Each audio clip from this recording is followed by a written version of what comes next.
budget in it. It's very specific, it's very detailed, it's very long, it's all a public document. That money goes to the Office of the President, and then by formula and plan, the money is distributed to the campuses. And then at the campus, through the strategic plan and the budget work group and the daily activities of many of the people here, distributed out to the units, to the schools and programs where your education takes place.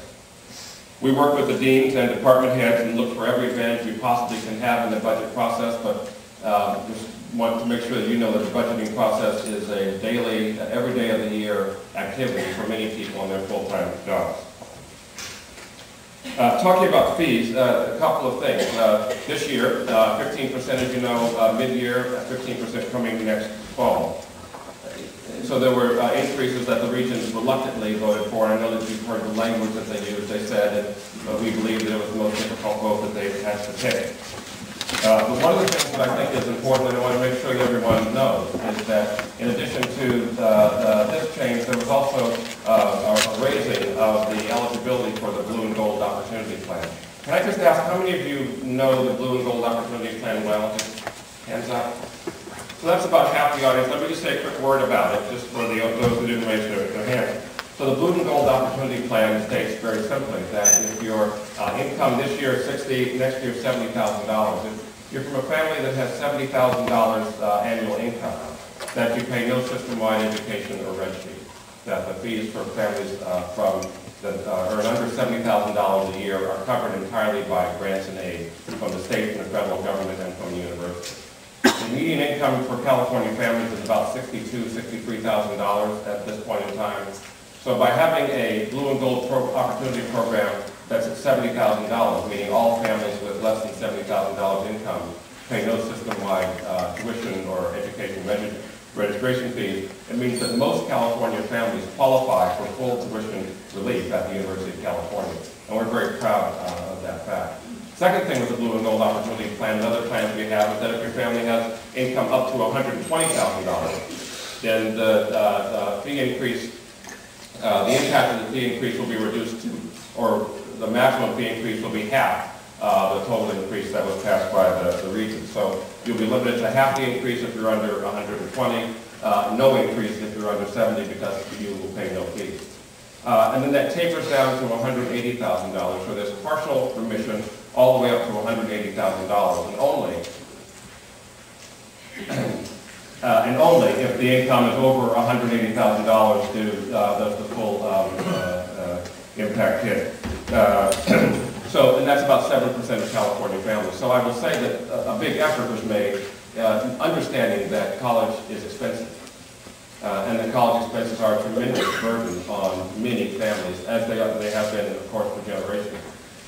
It's very important in a public research university, a public university, to maintain access and affordability. That's an extremely high principle held by all those in university leadership.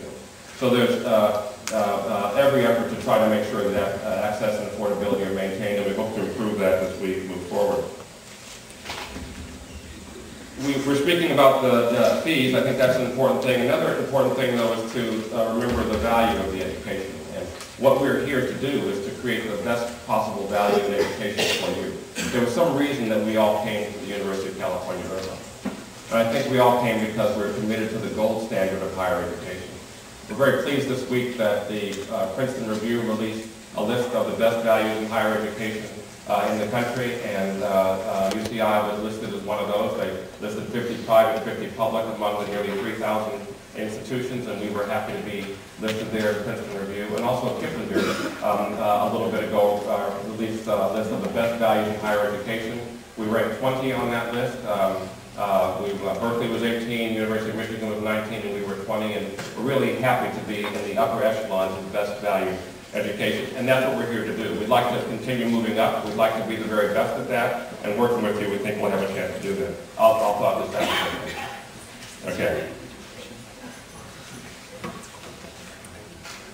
I will do, our timekeeper is a little extra diligent, so I will, there's really beautiful prose here, Diana, but I will try to roll through it. What I want to say here is that our primary mission, that one of the questions was on the impact of budget cuts on student services. And our primary mission here is to deliver the finest value education for you that we can. That's why we are in higher education. That's what we do all the time. We want to enable, empower, and inspire you to be able to make a difference. We want this to work for you. We understand that it's difficult, and we understand that by working together collaboratively, we can make it better.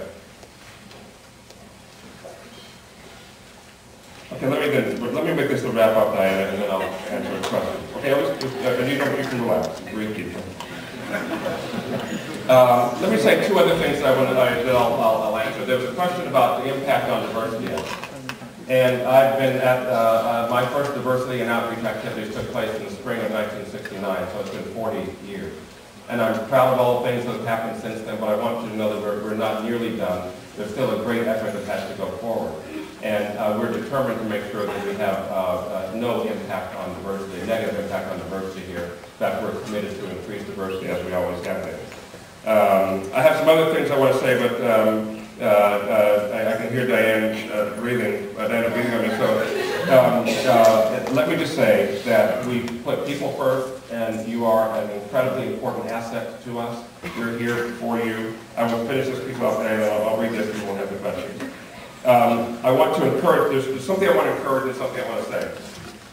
I want to encourage you to ask your questions tonight, but also participate with us in the process of contacting those people who are the decision makers in Sacramento. That really is where the budget is decided on. We're put on the table with everything else. We have to protect ourselves. If they know that it's important to us that that budget is maintained, it's easier for them to have the courage to do that. That's critically important.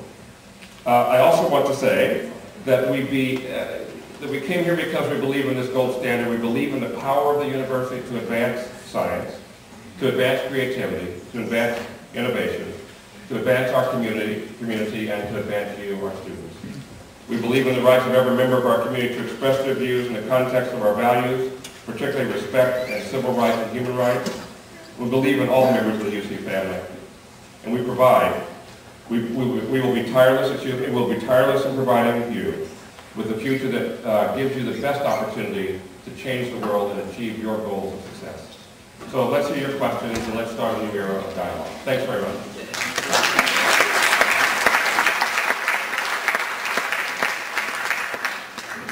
So happy to have questions, and I'll either address them or address them to the people I think can answer them best. So are you going to stand up here? Well, why don't we see the question first and see who it's addressed to, and we can take it from there. Okay, so we're moving to the Q&A section. If you have a question, please line up. I'm just going to point to you this way, point to you that way. You have 1 minute, and I'm very diligent on time. So please stick to 1 minute. And also, again, to admin, if you have a response, let's be as concise as possible. So let's begin. Go ahead. I just had a question about the teachers' pink slips that they got last year, was it? The pink slip that the teachers got, the lecturers. Yeah. Is there anything being done now that our student fees have been increased to keep their jobs? Yes. So the question was about lecturers whose contracts were not renewed. And part of the hardship, many things happen to bridge this budget gap. You know that the budget cut over $800 million. An unbelievable cut. And everything that we did was to protect the quality of this university that's been built over decades here and over more than a century statewide. And so the sacrifice was a shared sacrifice in many quarters. As you know, all of the faculty and staff took furlough pay cuts. So everyone participated in doing that. We've had a hiring freeze for over a year, and so people were getting compensated less and being required to work more. Many contracts were not renewed, and many of those were lecturer contracts that were not renewed, and what that meant was that faculty had to take on increased teaching burden. This year as we go forward, and particularly if we are treated reasonably in Sacramento, the money that comes back will help us to fill some of those gaps and holes that were created, particularly in that central core mission, which is delivering quality education to you. There are other places where we will still continue to work hard. I mean, what Sacramento is proposing is only about 25% of the money that we would have had in a normal budget year, so we still have a great gap to fill. We'll continue to work hard on that, but a big focus of everything that we get is to try to continually put forward the right educational product for you, and that's an area of great focus. Thank you. All right, this question concerns the humanities department. Why is it that departments like